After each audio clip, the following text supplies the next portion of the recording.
উচ্চ আদালত থেকে জামিন নিয়ে বেরিয়ে এলাকায় মহড়া দিয়েছে চট্টগ্রামে চিকিৎসক কুরবান আলী হত্যা মামলার প্রধান আসামি কিশোর গ্যাং নেতা গোলাম রসুল নিশান।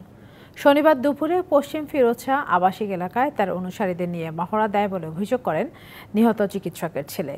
এই ঘটনার পর এলাকায় আতঙ্ক ছড়িয়ে পড়ে, তবে কিছুই জানে না পুলিশ। শনিবার দুপুর ২টায় ফিরোজশাহ এলাকায় এভাবেই দলবল নিয়ে মহড়া দেয় চিকিৎসক হত্যা মামলার আসামিরা। গত ১০ই এপ্রিল থেকে আত্মগোপনে থাকলেও সম্প্রতি উচ্চ আদালত থেকে জামিন পায় নিশান, রাজু ও অপূর্ব।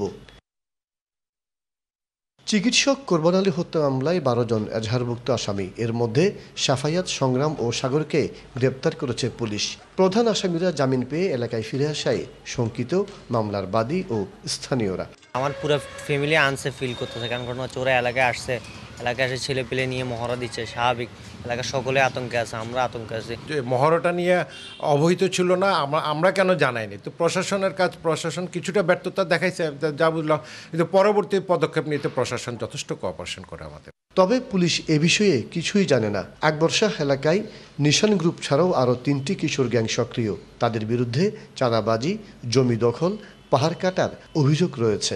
এলাকা আসছে কিনা এটা আমার জানা নাই। মহড়া টহরার বিষয়টা আসলে আমরা তো জানার কথা, ফার্স্ট টাইম রেসপন্ডার আমরা। যদি কোনো রকম মহড়া আমাদেরকে তথ্য দিত, এরকম মহড়ার তথ্য আমার জানা নাই। ছেলেকে বাঁচাতে গিয়ে কিশোর গ্যাংয়ের হামলায় গুরুতর আহত হয়ে ওই চিকিৎসক গেল ১১ এপ্রিল নগরীর একটি হাসপাতালে মারা যান। মাসুদুল হক, ডিবিসি নিউজ, চট্টগ্রাম।